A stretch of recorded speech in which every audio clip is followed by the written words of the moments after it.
So first up are Deep Slate and the new ores. So all of the ores got new custom looks, which I think personally makes them more interesting because I think they just have their own individual feel now. Also, Deep Slate is added, which is kind of in the deeper areas of the caves.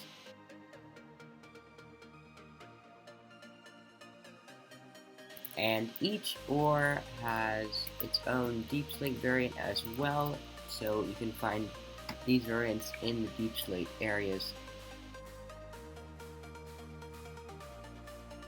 Now you might be looking at these and going, okay, coal, iron, something, gold, redstone, emerald, lapis, diamond, and this other thing is copper, which is the new ore that's being added, and we'll show some more things about that later.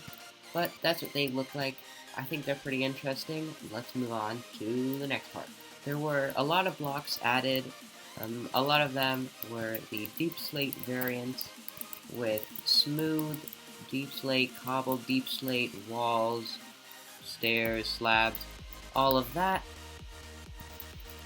You also see this stuff hanging on the walls. This is glow lichen, and it emits a little bit of a glow. Next up, we have raw ores. So before this update, you used to just get the block form of iron and gold, and now you get these ores that just drop on the ground like diamond and emeralds, except these you'll have to smelt into the ingot form. But instead of doing that, you can also put 9 of them together and make the block form of the raw ore. So you have raw iron, raw gold, and raw copper. Alright, next up we have the copper. You have the copper block, normal one. You have also the 4 mini square variant, and then you have the exposed blocks, the weathered blocks, and then the oxidized blocks. And you have their stair and slab forms. You also have these 2 things right here, which are lightning rods that I just put together.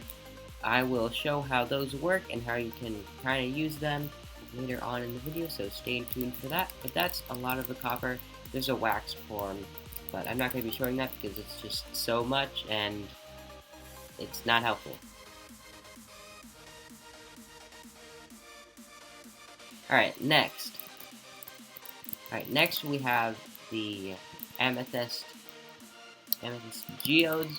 Alright, so you have the tuff, the calcite, which is the white, and then the amethyst geodes blocks, which grow the crystals, which you can then mine pickaxe, and you get these shards. You can use those shards to make a spyglass, which allows you to zoom in and out.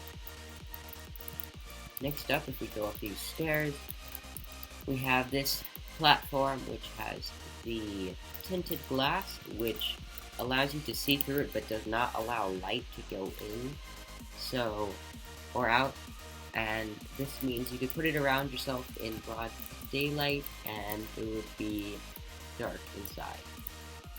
Next up, we have the different caves. I started off with the lush caves, because they are my favorite. You start off with this tree. This is how you find it, the azalea tree, which is just oak with different leaves and flowers. With these underneath them, however, you find the lush caves, which can have axolotls, moss carpet, glowberries,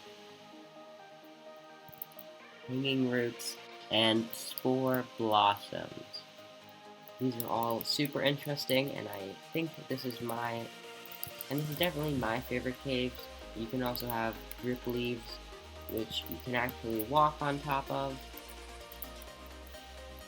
You can harvest the glowberries, and they give off light. The next cave, I've just kind of turned Glow Squid Cave, because you'll find glow squids in underground lakes. They give off shiny particles and just look cool. They're not really that helpful, except you can get glowing item frames, which do look nice, but still, they're kind of useless.